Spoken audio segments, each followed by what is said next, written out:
Yo, what's up, my people? It's your boy Guti here to introduce another episode of that Black and Brown Time. Y'all gonna have to excuse me. I don't really have it in me to set up the lights and all that and get all that. Just bear with me. Thank you for watching. Don't forget to like, subscribe, share, comment, tell your friends about it, all that good stuff. Appreciate you. Thank you. And take this shit off. Nah, but yeah, on this one, I got my homeboy Omar, man. Oh, what up? O+Positive from Stone Moments. Make sure y'all subscribe to his channel, Stone Moments. Replace the E's with 3's and you got it. Word. And yeah, so all my stoners, go watch that. You know, smoke a blunt, chill, and enjoy, man. Stone Moment.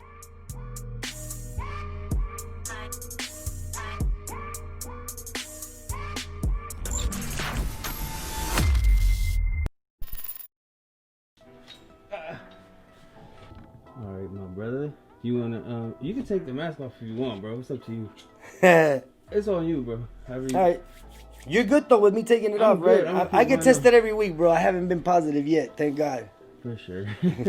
No worries. But yeah, can you introduce yourself to people who might not know you? Yeah. So first and foremost, my name is Omar. 39 years old, born and raised in LA. People know me as O+Positive. I got my own YouTube channel, Stone Moments. For all you stoners that follow Guti, you're more than welcome to subscribe to my channel. Word. Do that. Right now. If you can. Not right now, but like right now. No, for real. Thank you for coming, bro. Appreciate you. This is long overdue, bro. I feel like this has been in the making for like fucking years, bro. No, seriously. Leo been trying to set this up for like forever, bro. He told me like as soon as he got the news, he called me. Shout out to the homie Leo and his brother Sergio, Flavio. Rest in peace to his sister too, just recently, man. Amen. It hurt us all. It hurt us all. Shout out to the whole family though. Thank you, bro. Been knowing them for a while. Yeah, that was a tough loss for us, though. Yeah. When you told me, it hit me by surprise too, cause I always see her around in the family parties when I used to get invited, and always so young, bro. You know, you never know, bro. Like. Yeah. Shout out to all them cancer patients too, man. That's no joke, man. And just like the that actor that just passed, you know. Yeah. He was on his path to become a legend, bro, and even people made fun of him for losing the weight, not knowing, criticizing. But anyway, cancer is no joke. Yeah. It's no joke, man. It even takes the best of us. Yeah, man. But congratulations to my boy. Sorry to interrupt you on that, but congratulations on your Gusto show. Oh yeah. Hey, thanks for the shirt, man. Thank you for the support, bro. Appreciate you. It's right here, a YouTuber that's growing quicker than quick. All of a sudden I blinked, I checked out your subscribers, and it was just bam! In like a matter of weeks. But I'm a follower, I'm a supporter. Y'all, go ahead. The Gusto. Man. The Gusto right here. Legend in the making. He's doing a good job at it too. Doing a great job, by the way. That means a lot to me, bro. I try. You know what I mean? I'm self-taught, bro. Everything I'm trying to learn by myself. You know, I'm trying to graduate from that YouTube university. Hey, that's what it is. It's called Hustle University, kind of, because you gotta learn as you go in this game. Yeah, I'm having fun with it though, bro. I'm sure you be enjoying your platform as well, right? Or else we wouldn't do it, right? Hey, honestly, I wasn't never like a camera type of person. Yeah. You know, I was in the military, so I was more of a serious type of person. But then all of a sudden, it's like, it called me. It's not for everyone. It might not even be for me. But when I'm behind the camera, I feel like, you know, I adapt to it. Stone Moments. All right, Stone Moments. So it's been rolled. It's been lit. Ew, shit. My eyes have gone dim. Yeah. I adapt to it, and that's what we're trying to do. And we, just like us, there's a lot of people with their same story, with the same views, kind of, you know, in a different way, because everyone lives their own way. But we growing, and that's the good thing, and helping each other out, which is it's even better. We uniting out here in LA. It's kind of hard right now, but we doing it. Yeah, speak on the unity, bro. Like black and brown unity, bro. What is your take? Man, I've been getting a lot of different ones, but let me tell you, it's difficult sometimes. So when I moved to South LA, because I was originally born in downtown LA, so out there it's more like Central American, Mexican. You don't see that many blacks at all. Maybe I think Don was a good friend of mine, and he was like his family was the only one out there on like 8th and Vermont area. We moved out here, and all of a sudden it was only 3 Hispanic families. Word. When we first moved to that block on 109th and Spring. And it was crazy because we got welcomed by all my brothers. And I could name them all. It was like 7 or 8 of them. We still grew up when we threw the football in the street, man. We still grew up playing soccer. We still grew up sharing each other's culture, being able to celebrate Cinco de Mayo together. And it was fun because the schools would also involve the kids. I'm not sure how it is now, but it was fun growing up. As I got older, I used to be called different bad names, man, because I wasn't used to kicking it with that many Mexicans. It was kind of difficult till I got to high school. I ended up going to Fremont, parents' choice, and then I saw more Mexicans. But it was hard receiving just some derogatory nicknames, bro, like Mayatero. I don't know if I'm allowed to say that, but and Chanatero, and just like, hey, my parents they're giving me the best that they can, bro. Yeah. They didn't choose, or I didn't choose. It's just that's the way it was. They were able to live the American dream in that block. Right. And I grew up, dog, like brothers, man. I should have brought some pictures where I'm 9 years old and I don't see black or brown. That's more ignorant shit that you learn once you start getting older. But as you're young, he's a kid and I'm a kid. Right. And that's all we're saw. Friends and we're gonna play. That's it. Fun. That is it. Yeah.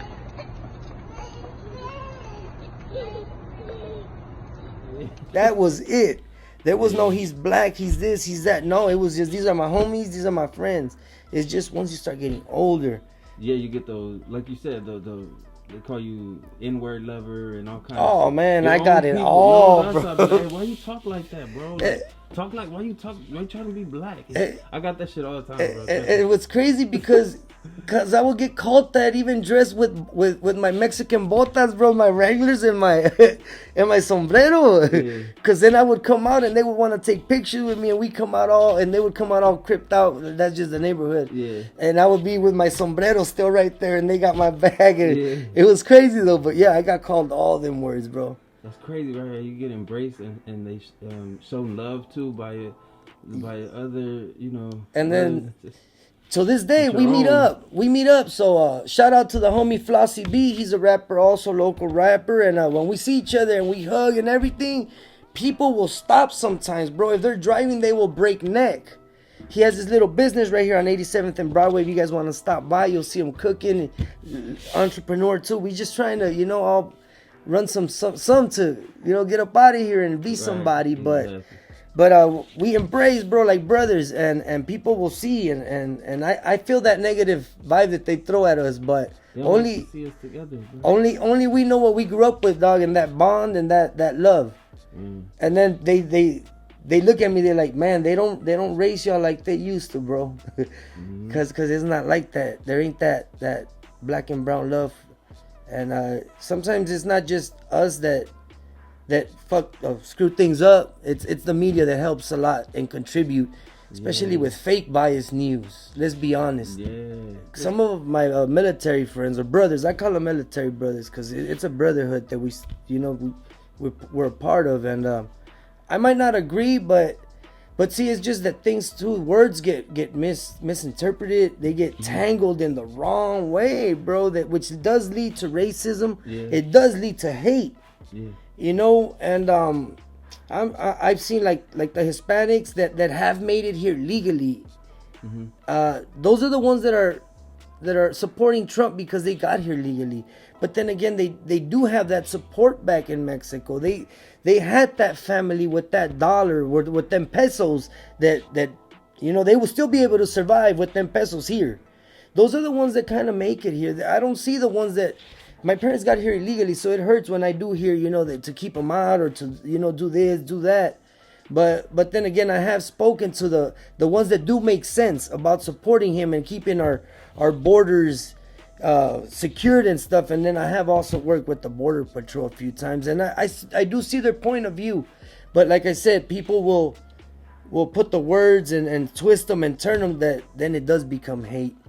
And then there is those that that may have came from other countries where hate was only taught, and then their grandparents came here as immigrants and still kind of held that hate, and or maybe they didn't, but then because of the grandkids knowing about it or knowing that they were a part of that in their country, they think it's okay to raise the hand, if you know what I mean, salute, or carry swastikas or whatnot. And then again, I've met some that used to do that, carry swastikas. They joined the military, they fought next to minorities, and they stopped doing that. They stopped doing that. So man, it's crazy. I think all of this hate is being taught. It's really being taught, and now it's, as the generations go, it's not just something learning from someone. Now it's actually taught from great grandpa to grandpa, dad, and so on, man. Yeah, I mean, but at the same time though, bro, like I see a lot of more like interracial couples, having babies, and so you having black and brown families that are like, you know what I mean, like left and right, bro. I see them all the time. And I'm like, oh, that's what's up. We're like, yes. So we didn't see that much back then either, because it was like, no sir. But now we see that, so it's like, I think it is growing at the same, even though we're seeing a lot of. That's why this channel is like to shed a light on that togetherness more than that other shit that creates tension. Yes. Racial tension or separation. Like they want to divide us, bro. That's the agenda. I feel the narrative that they try to paint on social media or like on the news, whatever. The whole street vendors getting beat up by all that shit. Like right. I think that's been happening for a long time. Honestly, in my block, the Raspado guy, and it's also happened with our race. Yeah. I've seen our local gangbangers from our area, from the Locke High School area. I'm not gonna give out no hoods, but they've charged rent to our local vendors for protection, and the taqueros, all that. Yeah, they've charged the taquero, even the panadero that rolls in the van. Yeah. The donut man, they used to charge him for rent. He's in that blue van. Yeah, the blue van, bro. Yeah. Always with his wife and the old man. Yeah. Even the fucking fruta truck. Remember the? Yeah, the man that comes with the la cucaracha honk. Yeah, that's the mercado man. Yeah. And I've heard even our local Hispanic hoods charge them rent for protection, and then at the end of the day they're still being jacked. Mm-hmm. So it's happening. Yeah. It's part of the corruption, It's what do you call it extortion. There you go. Yeah. It's extortion, and at the end of the day, no one's really protected though. Yeah. No one's protected. They're just jacking them. It's a straight jack, but now it just became popular or whatnot because of the phones, for views. It's not really for attention or because they really needed it or whatnot. It's for views. It's attention. Yeah, and only the negative shit goes. It spreads like wildfire, and you know what I mean? Yes, sir. I've noticed that anything that has to do with violence, from whether it's a child getting spanked to a female getting beat up to a dog getting stomped at, those have millions of views. But Lord forbid you spread a bit of positivity, because right. Our Hispanics will be like, "What? Who do you think you are now? Yeah. You're the new messenger. Te crees el más chingón or something." Yeah. So no one follows that. Yeah. But yeah, Lord forbid you see a a street fight break out right outside, and you get a good angle, my boy. You're gonna go viral. You're gonna go viral with that. So that's just how it is. What about like? What's your thoughts on like going out to feed the homeless and stuff, and like putting it on video, like on social media? All right, I'm gonna be honest, dog. I done that. We did have some supporters. Now we didn't do it to kind of show off. We did it for the few people that did donate, so they could see also that their stuff is going into effect. Right. a lot of people I think that donate kind of always have that doubt: was my stuff well spent? Was it really used for that cause? Right. You know, we You didn't. just pocket my shit and spend it on weed. And people have been caught doing that, right? All these nonprofit organizations that all of a sudden, you know, and they're helping out the people in some other country, but yet they're using the money to stay in 5-star hotels and shit, when they're supposed to be staying in a bamboo house, you know, on top of a cot. Yeah. Because that's what the videos that they show. And then all of a sudden the cameras come up and you got them sleeping at the Hyatt in the main city 3 hours away. Yeah. It's happened. They so off the jet into the limo. Yes, sir. But then all of a sudden they're reaching the colony and they're in a burro and shit for 5 seconds. They're dying on top of that. So I've seen that happen. But I did it. The first 2 episodes that I did, my son recorded, and at one of those we did have a person get mad. So then what we would do instead at the beginning when we would start feeding, we would just do a 20-30 second video of us, just the crew, our setup, the food setup, the plates, everything, champurrado, canela. You know, we had tea, we had champurrado, we had coffee and waters. You give them a little bit of diversity on what they were gonna eat. We had pancakes. My son would stay up with me till like 3-4 in the morning, flipping at least 600 pancakes, and then my comadre would bring the oatmeal and stuff like that. So then we would take a little video, and then we'd give thanks to God and everyone who would reach out and help us. And then from there, we would not record the people that were going through there, for respect to them, because like I said, after the second episode, people were like, would you like us to go to your house and record? Because this is where we live, and just respect. That's all we say. So then we would tell people, hey, we're going to record real quick. Let them know. And then after that, camera's off. Yeah. So yeah, that's what we would do from there on after. We did it for over a year, every week. Every Sunday we were there. So yeah, but going back to your question with the recording, once we stopped, we felt that more people started coming. They started receiving us a lot better instead of with that face when they first saw the cameras, bro. Yeah. That hurts them a lot. Yeah. I mean, but I feel like if your heart is in the right place, bro, that's all that matters. You know what I mean? Right. Like, you're not just trying to like exploit them like for your own benefit. Like, no, like you're like some self-righteous shit. You know what I mean? Like, right. Look at me, I'm doing the right. Instead of just doing, you know what I mean? Like, right. But yeah, no, man. Yeah, they didn't like it, and well, you know how we are. I think even minorities or any race, respect is a big factor. Some of them go, you gotta earn respect by giving respect, and sometimes that's true. Just because they're homeless, we gotta respect what they desire to. I mean, it is kind of their house. We would go to what was that park called? They call it Skid Row Park. Gladys Park is the name, actually. It's on like 6th and Central, and hopefully we're gonna start doing that soon. So if you ever have time one day, or you know your subscribers, followers, or whatnot, supporters want to come out and join us, we could all set it up. And you know, you guys are more than welcome to come and hand out food. Their blessings, bro. Their blessings means a lot to us. It feels good when they tell you thank you. No one believes in us. No one has faith in us, and you guys come and we would take toothbrushes, you know, just a little bit of everything sometimes, and it started growing. Fortunately, we had to stop. This COVID has actually stopped a lot of things. So yeah, I'm always down for, you know, anything positive, bro. Little care packages, you know, just to bless one person, even if just one is like, yo. Like, right. Yes, sir. Yes, sir. Yeah, that's awesome, bro. Yeah, it's a good deed. It's a good deed. It makes you feel good inside, and well, I can't say that I'm giving because I always had it all. Maybe not, but my dad always taught me, whenever you can't give, because I'm going to teach you how at least not to be broke. Yeah. So, you know, that's something that my dad at least had taught me. You know what? I also always believe that people who give, or the people who are the most generous, are the ones who know what it's like to not have shit, or, you know, to struggle. Right. Because they know what it's like, so you'd be like, damn, like, you know, now that I got, let me help you out, because, you know what I mean? Yeah, definitely. I feel that us too, some of us help more, the ones that are barely making it. Others do it because it's a tax write-off. You know, so just like you said, it's all how you do it, where it's coming from.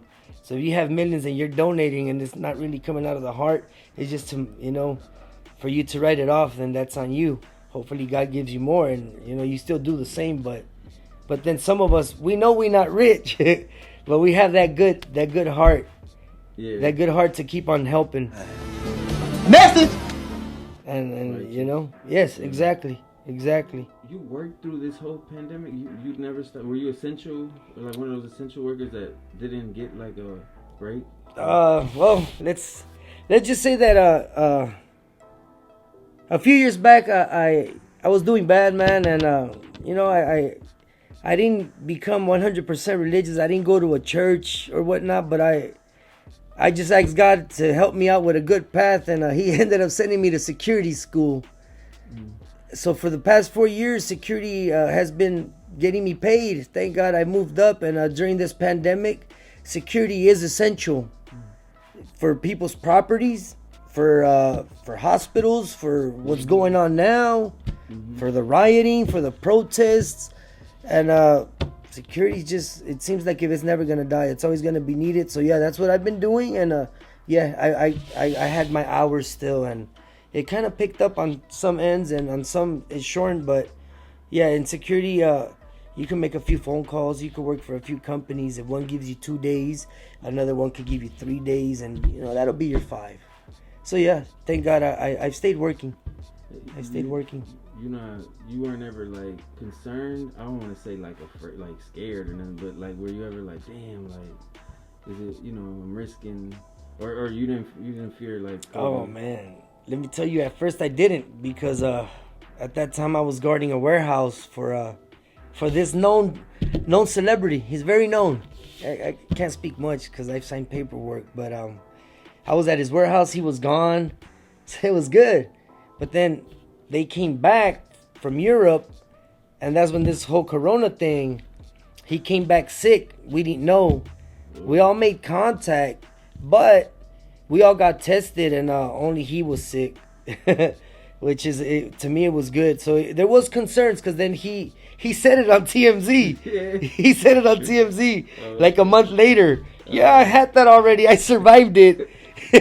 I survived it in February, and you know, when the DJ skips, like, I paused, bro. I was eating dinner watching TMZ, and I'm like, look at this mofo, man. What you mean you had it? Bro, I went right away, man, and got tested, brother. But how was it getting tested, bro? Oh man, let me tell you, it's the worst. Yeah. So they have to like tickle your brain with a swab. Oh. So it made my eyes kind of go like inward and then back out this way. But then just your eyes, they don't start tearing, bro. They water, and then it's just like that whole water avalanches out. It's not a tear, so it's hard to explain. I haven't heard it being described as a tickle your brain. That gave me chills, bro. Because that's what it is. They have to. and then while it's going up, it's going round. Yeah. So then even the little nose hairs, because everyone has them. You could, you know, do the whole front, but they're all the way up there. Yeah. So you could feel them swirling up there. And then all of a sudden, she takes it back down, and you're like, whoa. And then you kind of feel like if your eye is just tingling, right? So then she has to go to the other side, and then she starts like turning it, so it's just there. But as it goes, once it comes back down, it feels like something up there is not right. It's right, because nothing bad happens, but you feel that something got touched in there that it has never been touched. Yeah. And then after that, it's every week, man. They started testing us every week. So now you used to it, or no? Yeah, and now even the nurses know how to do it. Because even at first, they're like only this much of the swab is sticking out, bro.